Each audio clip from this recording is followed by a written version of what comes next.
बिस्मिल्लाहिर्रहमानिर्रहीम, अस्सलाम वालेकुम। Welcome to my YouTube channel study with Afsha. Students, आज हम करने जा रहे हैं एडवेंचर्स ऑफ इजाबेल के बारे में। इसके बारे में वर्ड टू नो पढ़ेंगे, इसकी पोइम को पढ़ेंगे, इसके स्टैंजास को पढ़ेंगे, इसकी पैराफ्रेजिंग कैसे की जाती है, ये सब कुछ आज की वीडियो में करेंगे। सो अगर आप मेरे चैनल पर नए हैं तो चैनल को सब्सक्राइब कर लें, वीडियो को लाइक करें एंड लिंक को शेयर करें।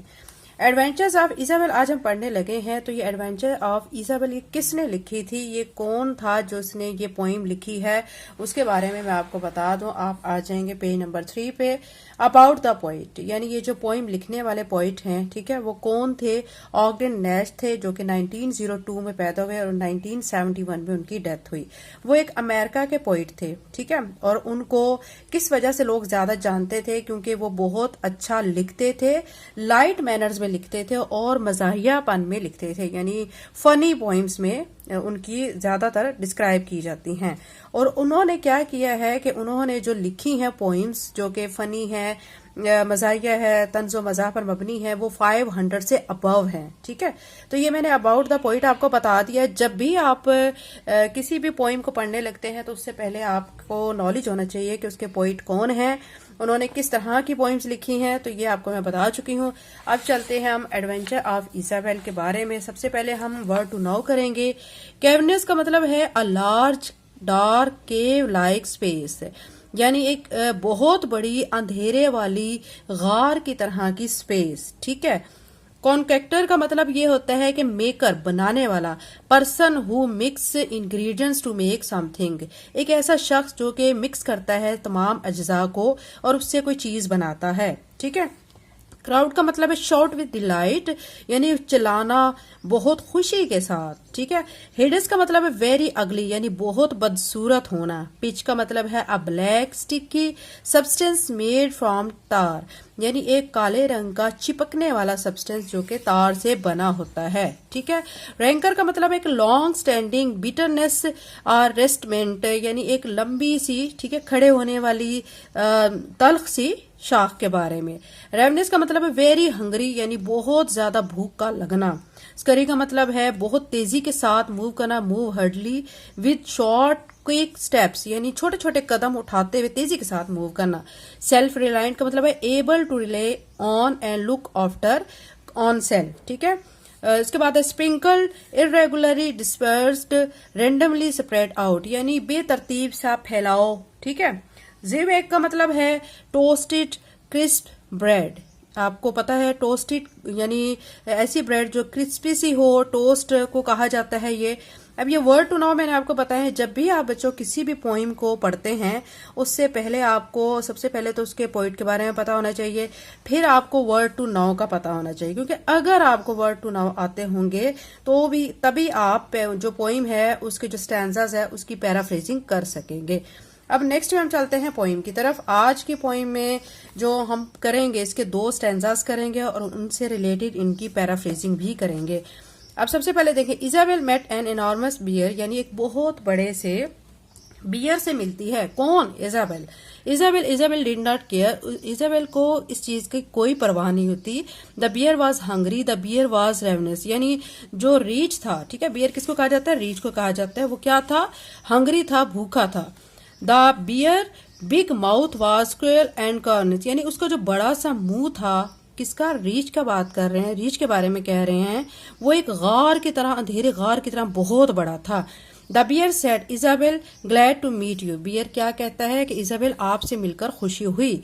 How do Isabel, now I will eat you, अब मैं तुम्हें खा जाऊंगा। ये कौन कहता है? बियर कहता है। Isabel did not worry, Isabel बिल्कुल भी परेशान नहीं होती। इजाबेल डिड नॉट स्क्रीम और स्करीम, यानी ना ही वो कोई चीख लगाती है और ना ही वो खौफजदा होती है, ठीक है। उसके बाद देखें, अब शी वॉश्ड हर हैंड, वो अपने हाथों को धोती है। And she straightened her hair up, और अपने बालों को ऊपर करती है। Then Isabel quietly ate the bear up, और फिर वो खामोशी के साथ इजाबेल बड़े सी जो रीछ है उसको खा जाती है।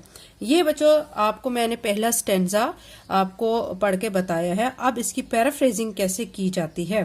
पैराफ्रेजिंग के लिए आपने सबसे पहले क्या करना होता है, रेफरेंस टू कॉन्टेक्स्ट लिखना होता है, फिर रेफरेंस टू पोइम लिखना होता है। ठीक है, अभी जो रेफरेंस टू कॉन्टेक्स्ट है उसमें आप क्या लिखेंगे कि this stanza is taken from our New Oxford Modern English book of class 7th। ठीक है, और पोइम का नेम आप लिखेंगे the name of poem is adventure of Isabel.